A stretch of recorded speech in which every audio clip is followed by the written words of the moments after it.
नमस्कार दोस्तों, स्वागत है आप सभी का इन खबर यूपी पर।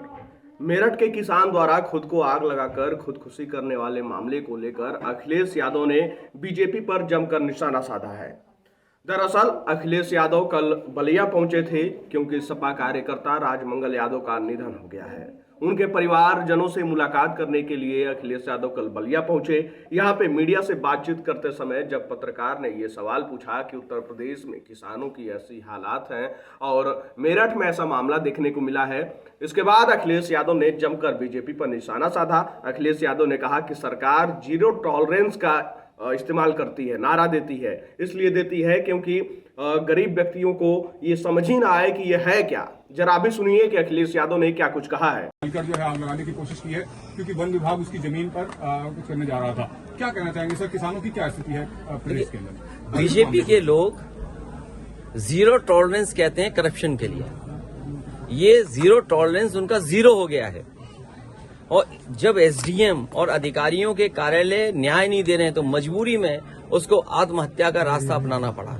अगर कोई दोषी है उसके लिए तो वो भारतीय जनता पार्टी की सरकार के लोगों, और केवल मेरठ में एक किसान की आत्महत्या का सवाल नहीं है, उसके साथ साथ एक दलित और पिछड़े वर्ग के लोगों की किस तरह पिटाई की गई, एक बहुजन समाज के सभासद की किस तरह मंत्री ने और विधायक ने पिटाई की। बताओ क्या कार्रवाई की इस सरकार ने, जो हमेशा बुलडोजर की चालू करके रखते हैं। क्या उस मंत्री के घर पे बुलडोजर जाएगा जिसने बहुजन समाज के सभासद का अपमान किया है? क्या ये वही बुलडोजर एसडीएम के घर की ऑफिस को तोड़ेगा कि जिस एसडीएम या जिस अधिकारी की वजह से उस किसान की जान चली गई? तो जीरो टॉलरेंस इसलिए नारा दे रहे हैं जिससे हमारा गरीब समझ ही नहीं पाए।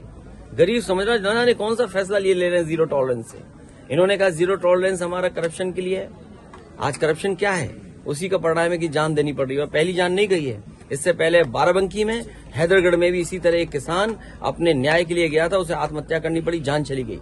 कभी मुख्यमंत्री आवास में इतने लोगों ने आत्महत्या नहीं की होगी। कई बेटियां न्याय के लिए आईं और मुख्यमंत्री आवास के सामने आत्मदाह किया, उनकी जान नहीं बची, चली गई। और मैं अपने पत्रकार साथी से कहूंगा वो तमाम आंकड़े आप निकाल करके जनता को बताएं कम से कम कि कितनी ऐसी घटनाएं इस सरकार में हुई हैं। अच्छा सर, सत्ता पक्ष जो है लगातार विपक्ष पर सुना आपने कि अखिलेश यादव ने क्या कुछ कहा है, किस तरीके से अखिलेश यादव बीजेपी पर निशाना साधते हुए नजर आ रहे हैं।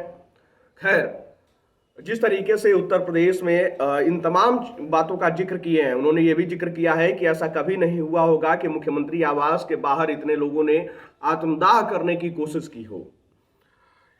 अब इसको लेकर आप सबकी क्या राय है? आप अपनी राय कमेंट बॉक्स में हमें जरूर बताइएगा।